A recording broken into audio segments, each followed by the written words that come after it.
saja juga sehat lagi. Karena kalau memang asli jatahnya masih panjang umurnya. Nah itu lebih harus disadari lagi, wa ma yughni anhu maluhu idza taradda. Kalau sudah mati itu harta itu enggak berguna sama sekali bagi orang tersebut. Bahkan rumah yang kita bangun yang menghabiskan waktu, menghabiskan tenaga, menghabiskan pikiran, menghabiskan harta kita untuk membangun rumah tempat tinggal kita itu baru 1 jam saja, bahkan 1 jam, 1 menit saja setelah kita mati, maka kita sudah tidak dianggap sebagai pemiliknya.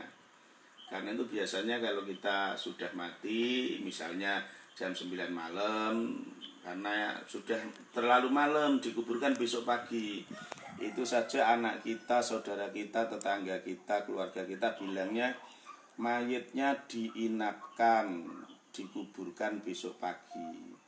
Padahal itu di rumahnya sendiri bilangnya kok diinapkan. Diinapkan itu kan kalau di hotel, di losmen, atau pergi ke rumah tetangga nggak pulang, itu namanya diinapkan. Nginep. Nah, menginap itu kan kalau di tempat orang lain. Tapi betapa kejamnya keluarga kita, ketika kita mati baru 1 jam saja nggak dikuburkan malam itu, orangnya bilang jenazah diinapkan. Diinapkan, padahal di rumahnya sendiri bilangnya nginep. Karena itu harus sadar, wa mayuni anhu maluhu idza taradda. Jangan kalau cinta terhadap harta, karena kalau kita sudah mati dalam hitungan menit saja kita sudah dianggap bukan pemiliknya. Di rumah sendiri aja dianggap nginap. Nginap itu di hotel, di losmen, tapi di rumah sendiri kalau mati udah dianggap nginep. Inna alaina lal huda. Jadi jatah petunjuk hidayah itu jatahnya adalah tugasnya Allah. Inna alaina lal huda. Ai inna alaina an nubayyina tariqal huda min tariqiz dhalalah. Itu jatahnya Allah. Jadi kita ini sebagai dai, seorang yang berdakwah, kita sebagai seorang muslim yang punya tugas untuk mengajak orang lain dan menunjukkan kepada kebaikan. Ya tugas kita ya namun sakdermo aja, sakdermo sekedarnya mengajak kepada kebaikan. Tapi soal nanti dapat hidayah apa tidak itu jatahnya, itu adalah wilayahnya Allah itu. Inna alaina lal huda. Karena itu di ayat yang lain kita diingatkan, innama anta mudzakir. Tugasmu itu sekedar mengingatkan saja. Ya gitu, lasta alaihim bimusaitir.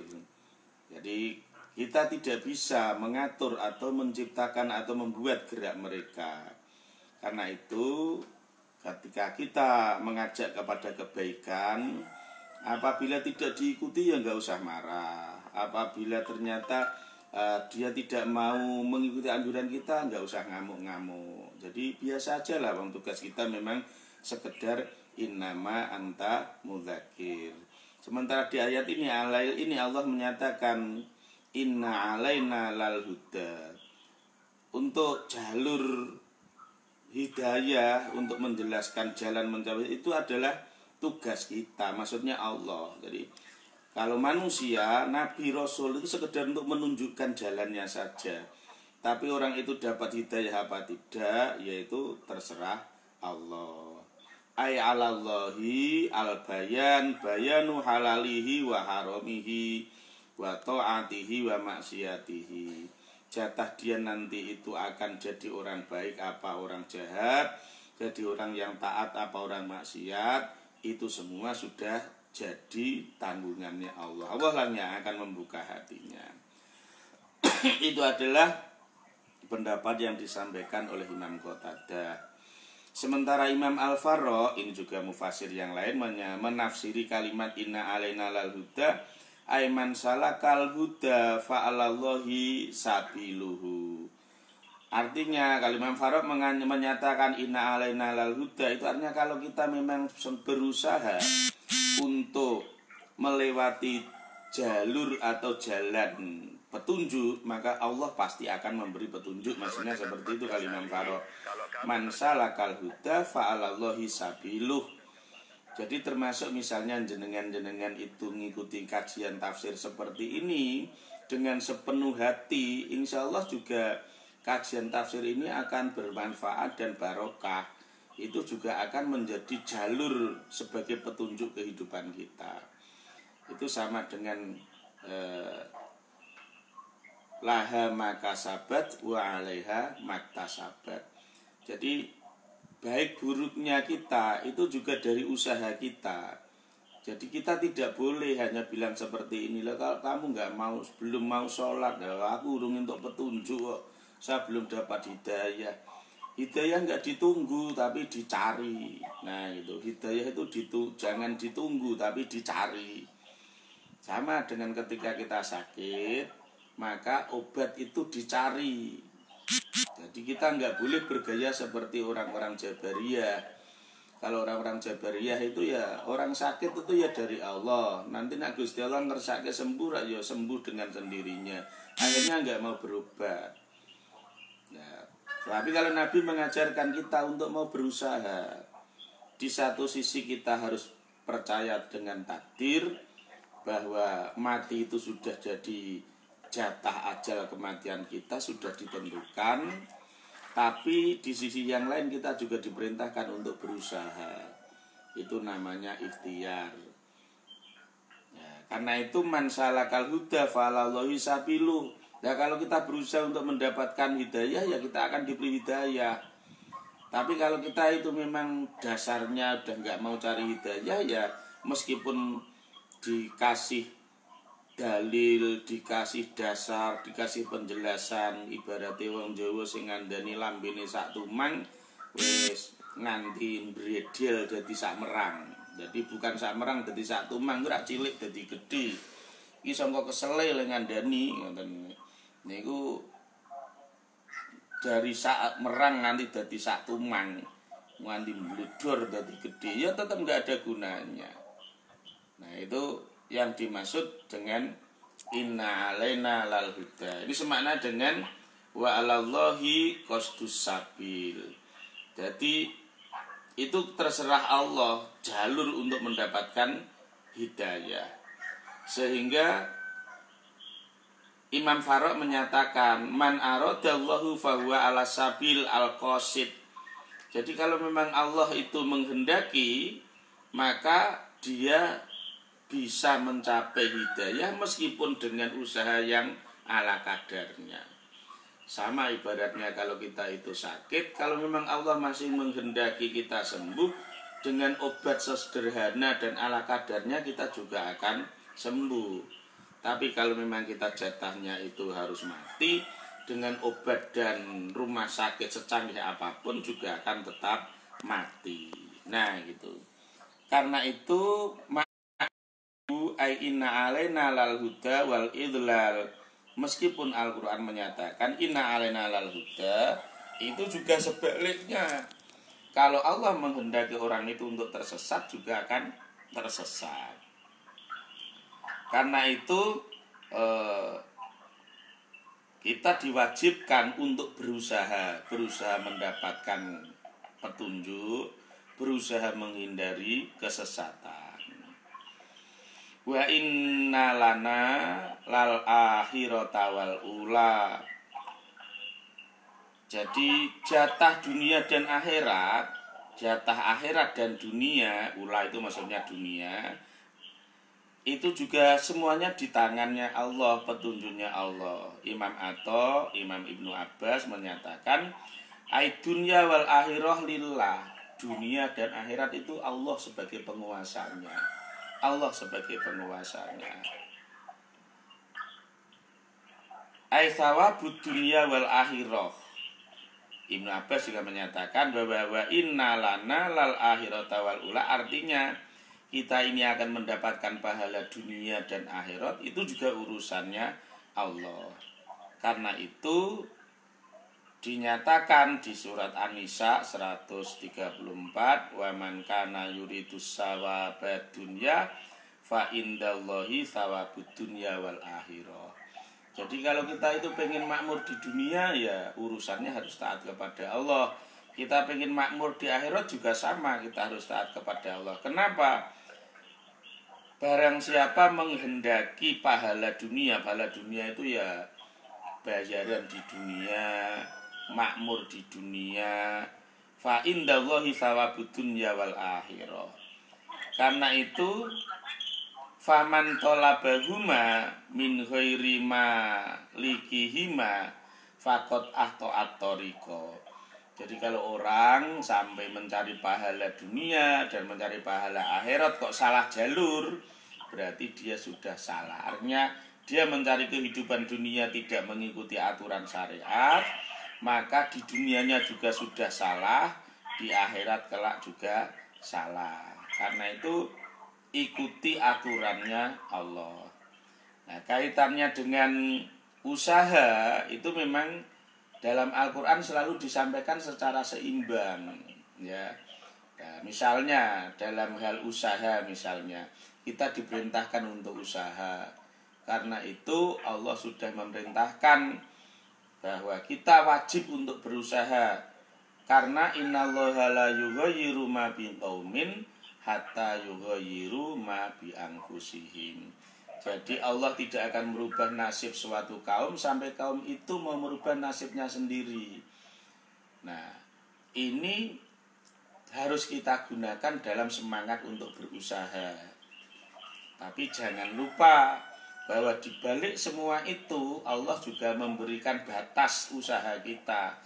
Usaha kita itu juga terbatas. Mentoknya juga nanti idza jaa ajaluhum la yastakhiruna sa'atan wa la yastaqdimun. Kalau memang sudah jatahnya mati, untuk diundur-undur yang nggak bisa, diajukan juga nggak bisa. Nah, kalau kemudian kita orang-orang ahli sunnah wal jamaah biasanya mengambil konsepnya lebih di tengah-tengah, di tengah antara konsep Jabariyah dengan Qadariyah. Kalau orang-orang Jabariyah fatalistik itu total nggak mau berusaha. Nah, misalnya saat ada rame-rame corona ini, kok kita bilang misalnya seperti ini, orang kok takut sama corona, tapi nggak takut sama yang membuat corona. Ya, mati apa hidup itu kan Allah yang menentukan. Ya, itu kalimat seperti itu benar. Tapi itu konsep ala Jabariyah, artinya kok terus lantas nggak mau berusaha. Jadi memang betul mati hidup itu Allah yang menentukan. Tapi kita harus berusaha. Karena memang lumrah dan wajarnya orang sakit itu pengen jadi sehat. Orang sehat nggak pengen sakit. Orang lapar pengennya ya makan biar kenyang. Orang haus ya pengennya minum biar tidak kehausan lagi. Tapi usaha semaksimal itu nanti penentu akhirnya tetap Allah.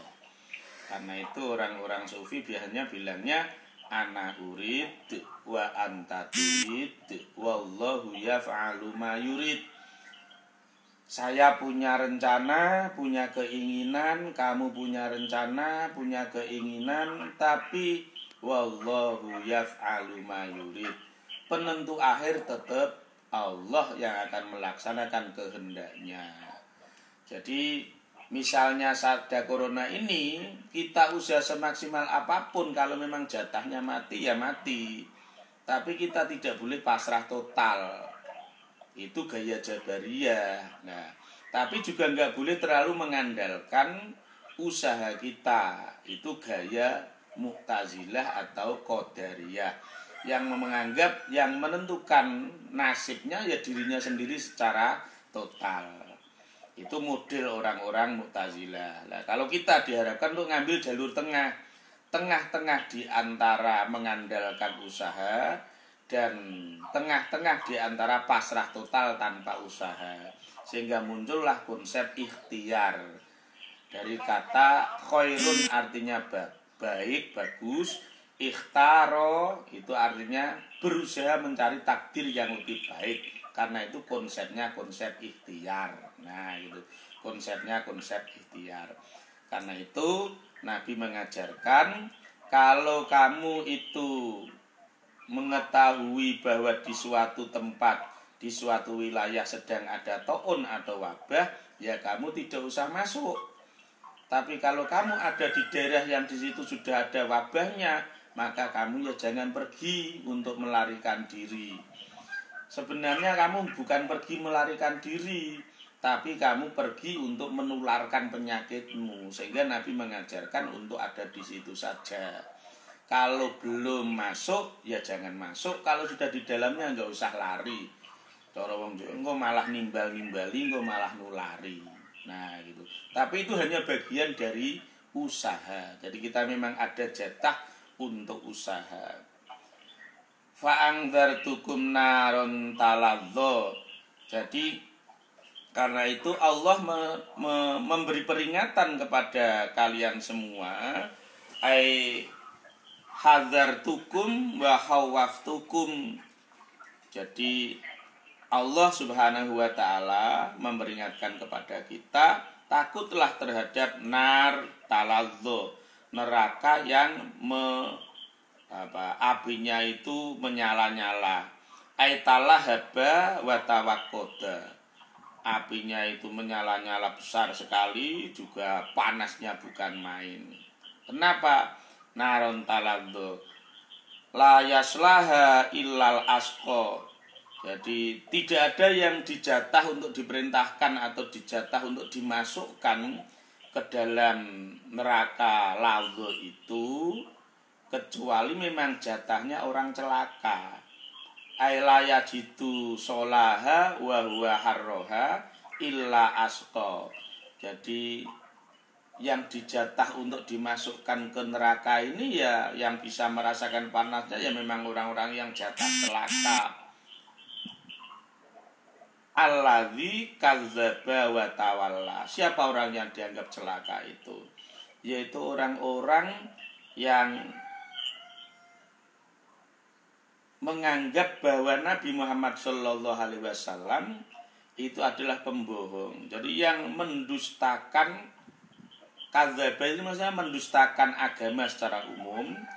Kalau pada waktu itu ya maksudnya adalah mendustakan Nabi Muhammad. Nabi Allah Muhammad SAW.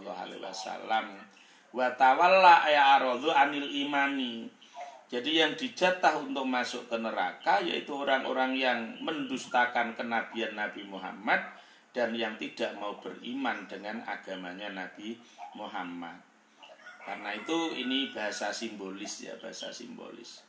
Karena itu sampai Abi Hurairah meriwayatkan di suatu hadis Nabi menyatakan kullun yadkhulul jannata illa man abaha.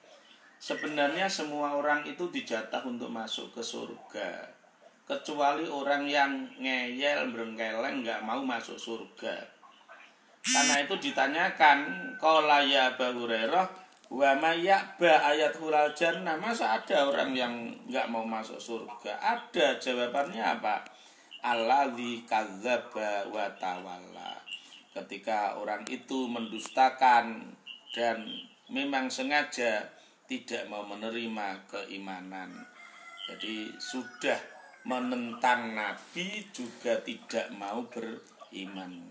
Nah, orang-orang yang inilah yang kadzdzaba wa tawalla ini yang dikategorikan sebagai asto, orang yang paling celaka. Jadi kalau kita tidak ingin dimasukkan ke neraka tersebut, maka ya yakinlah dengan kenabian Nabi Muhammad.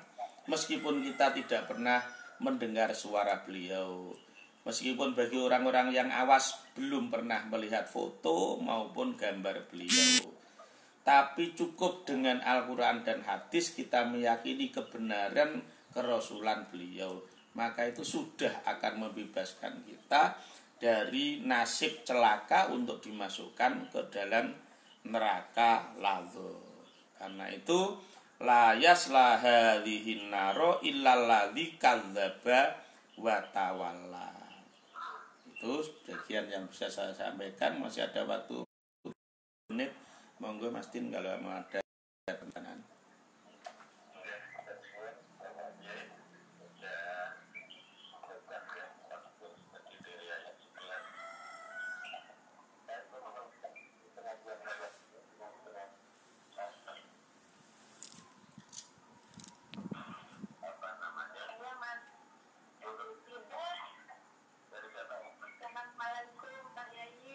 Waalaikumsalam.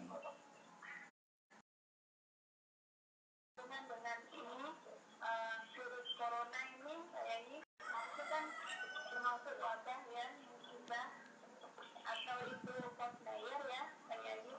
Itu yang meninggal itu termasuk mati syahid apa enggak kayaknya itu aja.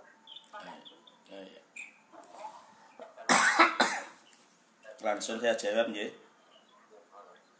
Jadi Nabi Muhammad SAW menyatakan bahwa orang yang mati syahid itu yang mati syahid dunia dan akhirat adalah yang mati di medan perang melawan orang-orang kafir harbi. Itu masuk kategorinya syahid fid dunya wal akhirah. Tapi yang syahid fil akhirah, jadi orang yang di akhirat dihitung syahid, berarti dia pasti otomatis masuk ke surga. Itu diantaranya adalah mat'un. Mat'un itu orang yang kena ta'un. Ta'un itu bukan nama penyakit, tapi sifat penyakit yang efeknya membuat banyak orang mati dalam waktu yang singkat. Itu dikategorikan sebagai ta'un. Nah, dari masa ke masa itu ta'un ya pasti berubah ya. Pasti berubah. Jadi dulu itu orang hanya kena cacar air saja itu sudah banyak yang meninggal dunia. Jadi dulu di Syam itu pernah terjadi ta'un yang berupa hanya cacar air. Jadi tubuhnya pada melepuh, kemudian nanti keluar cairannya, kemudian keluar darahnya, nggak bisa mengatasi waktu itu. Kemudian pada mati. Di Indonesia pun dulu zaman penjajahan juga pernah terjadi itu. Atau ada wabah yang lain, ini misalnya corona masuk kategori ta'un. Nah, orang yang mati karena ta'un asal dia itu punya iman, maka dia masuk kategorinya matinya mati syahid fil akhirah. Jadi di dunianya ya tetap sama, tetap dimandikan, tetap dikafani, tetap disolati, dikuburkan sebagaimana layaknya. Tapi orang yang mati karena terkena ta'un itu masuk kategori syahid fil akhirah. Ada lagi mabtun, itu maksudnya adalah wanita yang melahirkan, itu dikasih kehormatan. Ada wanita yang melahirkan kemudian kok meninggal dunia gara-gara melahirkan itu, maka dia juga akan syahid fil akhirah. Termasuk lagi misalnya sohibul hadmi. Sohibul hadmi itu tertimpa benda yang berat. Bisa tertimpa itu tidak harus diartikan secara kaku harus dari atas, enggak. Ya tertimpa kalau zaman sekarang itu ya bisa tertimpa dari depan, tabrak truk, tabrak bis, ya gitu. Itu termasuk, atau tabrak dari belakang, dari samping. Jadi orang-orang yang mati karena kecelakaan itu masuk kategori sohibul hadmi. Nah, itu termasuk misalnya harik, orang yang mati karena terbakar. Ada kecelakaan kebakaran, dia termasuk mati terbakar. Itu juga termasuk syahid fil akhirah. Termasuk juga misalnya ghorik, orang yang mati karena tenggelam. Nah, itu apa tenggelamnya itu di laut, apakah di sungai, atau mungkin dia baru nimba air kecemplung sumur. Nah, itu ya sama. Intinya matinya gara-gara musibah yang berhubungan dengan air. Jadi Nabi mengajarkan kepada kita untuk menghindari ta'un. Kalau ada ta'un kita dihindari. Tapi kalau kita sudah kena ta'un dan Nabi mengajarkan untuk tidak melarikan diri dari wilayah tersebut agar tidak menulari orang lain, maka Nabi juga mengajarkan bahwa orang yang mati karena kena ta'un nanti matinya mati syahid. Itu demikian. Sampun, monggo.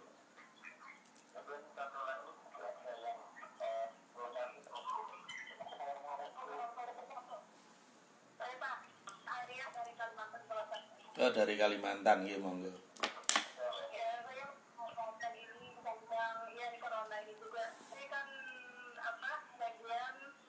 Orang-orang yang sholat di masjid itu dilarang oleh pemerintah buat sementara katanya. Nah, apakah yang tindakan seperti ini memang itu dibolehkan di hadis atau gimana itu?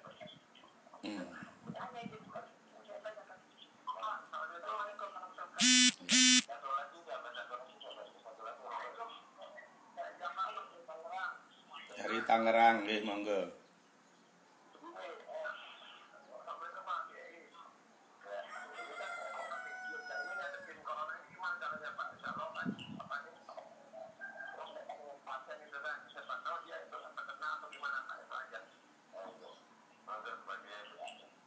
Yang dari Kalimantan tadi ya. Jadi kalau pemerintah sekarang melakukan lockdown itu sudah sesuai dengan hadisnya Nabi tadi. Nah gitu ya. Idza sami'tumut ta'ana, kalau kalian itu mendengar adanya ta'una, idza sami'u ta'una fil ardi, maka fala tadkhuluha. Kalau kalian mendengar adanya ta'un di suatu daerah, ya jangan masuk ke situ. Artinya kita yang masih waras belum tertular tidak usah nantang takdir untuk masuk. Karena kita diperintahkan untuk memilih takdir yang lebih baik. Itulah ikhtiar namanya. Jadi kalau ibaratnya jenengan itu punya sapi, kemudian di sebelah kanan ada daerah yang lebih hijau, lebih banyak rumputnya, yang sebelah kiri itu tanah tandus, kosong, nggak ada rumputnya, kalaupun ada rumputnya yang sedikit, maka kita harus milih kemana kira-kira harus menggembala sapi tersebut. Tentu kita akan memilih daerah yang lebih subur daripada daerah yang tandus. Sama, jadi ketika kita itu tahu di daerah tersebut itu sedang terjadi endemi penyakit menular, maka sebaiknya kita jangan masuk. Atau kalau kita belum tertular, minimal ya kita melindungi diri agar tidak tertular.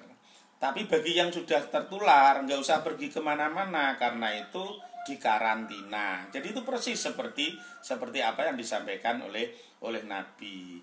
Jadi kalau kita memang sudah ada di tempat tersebut, ya nggak usah melarikan diri. Nah, fala tahruju minha.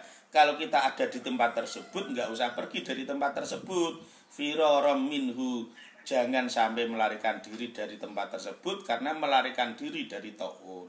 Karena juga itu tadi, takut justru akan menulari orang lain. Kemudian kalau kemudian pemerintah melarang untuk mendirikan sholat, untuk berjamaah di masjid, untuk Jumatan dan sebagainya, itu khusus untuk wilayah yang punya tanda merah. Artinya daerah tersebut penyebarannya sangat cepat. Bertentangan enggak dengan hadis Nabi? Enggak. Itu jangan dibandingkan dengan gini misalnya, sama corona aja kok takut, sama perintahnya Allah kok dilanggar. Loh, Nabi saja kita bandingannya yang paling mudah gini. Zaman Nabi Muhammad itu berkali-kali loh ya, berkali-kali ada hujan yang deras. Karena hujannya lebat, itu Nabi saja memperbolehkan gitu ya. Memperbolehkan untuk tidak jamaah di masjid. Sehingga sahabat Bilal diperintahkan oleh Nabi untuk melakukan taswib. Jadi yang seharusnya panggilannya itu adalah hayya ala sholah, ayo segera berangkat untuk mendirikan sholat, diganti as-sholatu firrihal, as-sholatu firrihal. Kalau bahasa kita ya as-sholatu firrihal itu ya silahkan sholat di rumahmu gitu. Silahkan sholat di rumahmu. Itu saja hujan. Hujan itu paling-paling kan kalau kita nggak bawa payung ya cuma basah tubuh kita. Kalau tubuh kita rentan paling cuma masuk angin. Itu saja Nabi pengertian kok. Udah nggak usah jamaah dulu karena lagi hujan. Silahkan sholat di rumahmu sendiri-sendiri. Apalagi ini corona. Efeknya tidak hanya masuk angin, tapi jelas korbannya sudah pada mati. Nah, kiasnya kepada ini saja. Jadi Nabi di hadis sahih di Bukhari maupun Muslim itu ada penjelasan ketika hujan lebat saja orang boleh untuk tidak berjamaah. Ya. Apalagi kalau ini bukan hujan air tapi lagi virus corona. Itu tentu yang lebih berat corona kan. Nah, kiasnya kepada itu saja. Orang Gara-gara hujan saja boleh tidak jamaah kok. Apalagi kalau lagi endemi corona, pasti lebih boleh. Nah, itu pasti lebih boleh. Jangan dikiaskan kepada perang. Orang perang saja masih tetap sholat. Loh, itu ya tetap masih sholat. Cuma yang seharusnya berjamaah cukup di rumah. Cuma gitu aja kok. Jadi pemerintah tidak melarang sholat, cuma meminta untuk pelaksanaan sholatnya, jamaahnya di rumah, nggak di masjid, cuma gitu. Nah kalau saat perang tuh sholat, tapi juga dikasih rukhsah. Rukhsahnya orang perang itu sholat khauf. Jadi yang tadinya sholatnya 4 rakaat cuma jadi 2 rakaat. Bahkan dalam posisi super darurat itu boleh kok. Sholat itu baru rukuk karena lagi musuh datang, ya sudah lari berkelahi dulu. Nanti dilanjutkan i'tidal, nanti dilanjutkan sujud. Sujud ada musuh ya mungkin harus tiarap, lari lagi pindah tempat. Boleh sholat hanya dipetil-petil itu boleh. Itu terpaksa. Artinya tidak meninggalkan sholat, tetap melakukan sholat. Sama, jadi jamaah itu yang diperintahkan atau dianjurkan oleh pemerintah bukan meninggalkan sholat, mengalihkan lokasi sholat. Yang tadinya sholat di tempat umum, kemudian berjamaah dengan keluarga di rumah sendiri. Jadi rukhsahnya orang perang itu sholatnya sholat khauf. Rukhsahnya hujan deras itu sholatnya di rumah, tidak usah berjamaah ke tempat jamaah. Bahkan orang yang sudah datang di tempat jamaah dari pandangan fikih, orang yang sholat karena ada hujan lebat itu boleh jamak takdim loh. Misalnya saat maghrib hujannya lebatnya bukan main, maka yang sudah datang pada sholat maghrib itu setelah salam langsung diiqomati, dilanjutkan dengan jamak takdim sholat isya. Berarti nanti saat isya sudah tidak usah sholat. Jadi agama Islam itu luar biasa, banyak rukhsah. Tapi kita sendiri kadang yang malah dikasih rukhsah malah pengen rusuh. Nah itu yang repot itu. Kadang-kadang kita itu kayaknya yang paling imannya paling kuat sendiri. Kenapa takut pada corona? Nggak takut pada yang membuat corona. Nah prakteknya ya jangan itu saja.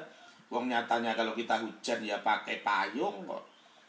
Nah, apa kita nanti bilangnya gini, kok takut sama hujan, nggak takut sama yang buat hujan? Atau mungkin kita nyebrang jalan aja ya harus tengok-tengok, nyebrang jalan harus minta dituntun, atau mau bilang gini, sama makhluknya Allah aja kok takut sama Allah, nggak tahu. Kan ya nggak bisa seperti itu. Karena kita memang Nabi pun memerintahkan tadawu fa inna likulli da'in dawaan.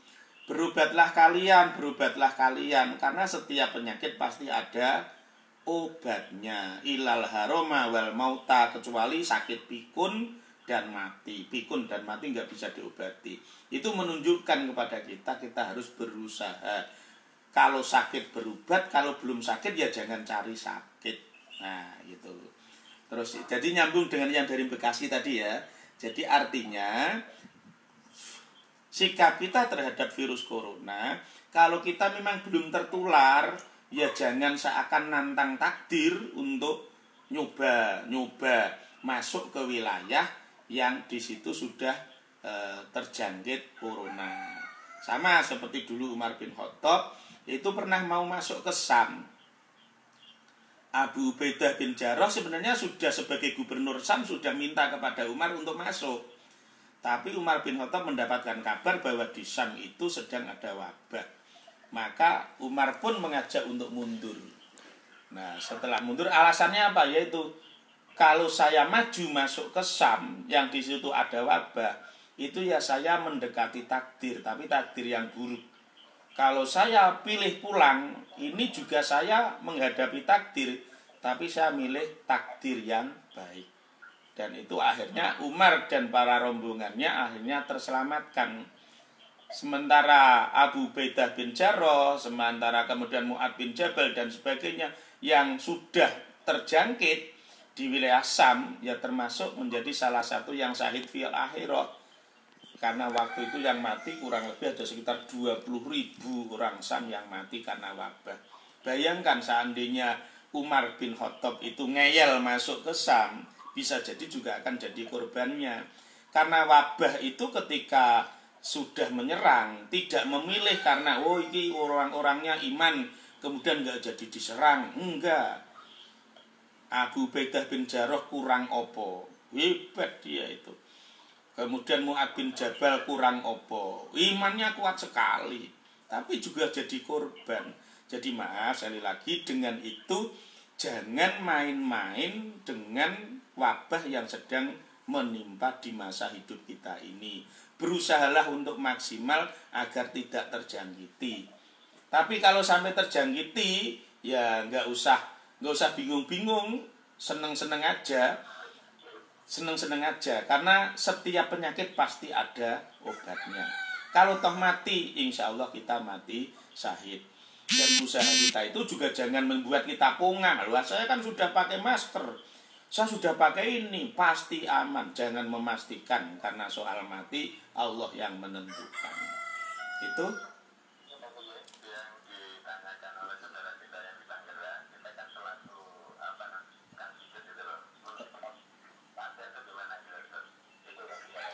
oh gitu. Nah kalau kemudian misalnya jenengan yang apa itu tunanetra itu harus punya profesi pijet, ya paling tidak usaha secara zuhir ya tetap pakai masker ya, pakai masker untuk menutup. Kemudian tangan jangan lupa, kalau sebaiknya pakai sarung tangan yang lembut kan bisa. Nah itu kan kayak yang biasa dipakai oleh dokter itu yang kayak dari apa itu, dari karet itu ya, tipis itu toh. Nah itu model seperti itu nggak apa-apa, tekanannya ya nggak akan berubah kok ya. Jadi pakai sarung tangan yang lembut tipis itu kan ada. Nah itu untuk mijit pun masih bisa, itu hanya untuk menjaga keamanan saja ya. Jangan lupa jaga kebersihan dan sebagainya. Insya Allah jangan lupa juga untuk kita untuk berdoa ya, berdoa, baca sholawat, bisa itu sholawat tibil qulub itu bisa juga pakai doa yang lain ya. Maaf ini terlepas dari jenengan niku suuntun apa tidak ya, itu kita itu biasanya pakai doa untuk tolak bala itu ya, bisa banyak sekali. Misalnya Bismillahilladzi la yadurru ma'asmihi syai'un fil ardi wala fis sama wa huwas samiul alim. Itu termasuk doa untuk tolak bala.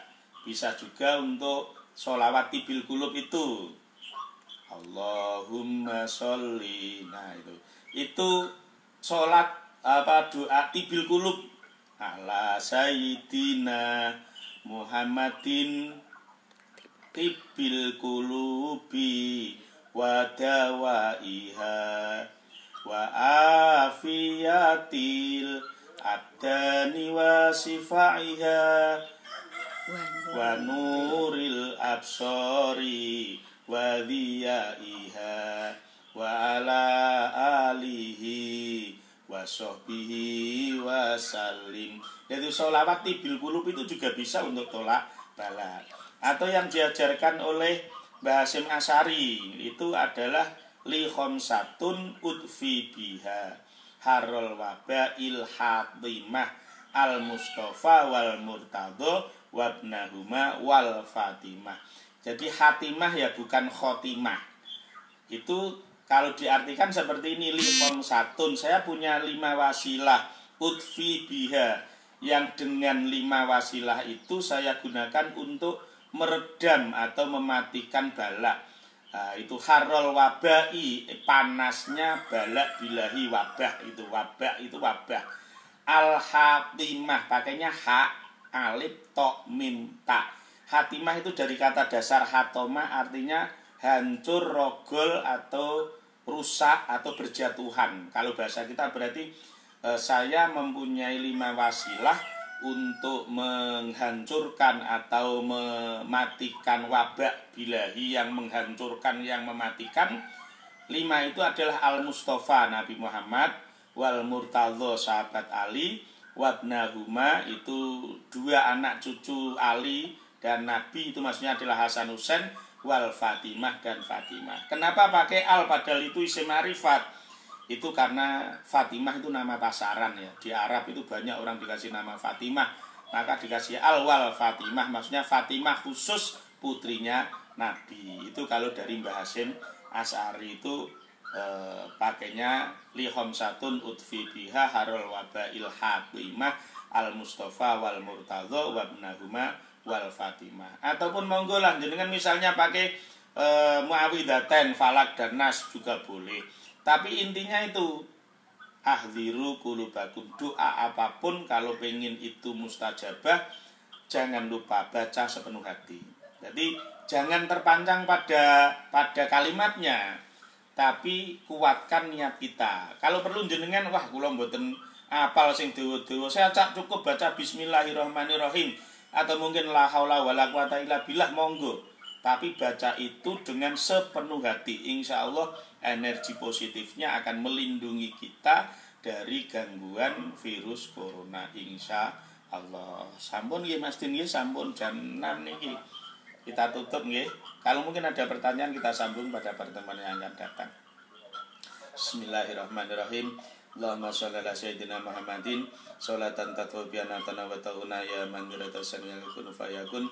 Allahumma ya ghani ya hamid ya mubti ya mu'id ya rahim ya wadud ahnina bihalalika haramika wa bifadlika man siwaka ahnina bil ilmi wa zayyinna bil hilmi wa akrimna bit taqwa wa jamilna bil afiyah fa hakadha masyita ila man qasatta taqabbal dana ya rabbal alamin taqabbalallahu minna wa minkum taqabbal ya karim. Aqulu qouli hadza. Assalamualaikum warahmatullahi wabarakatuh.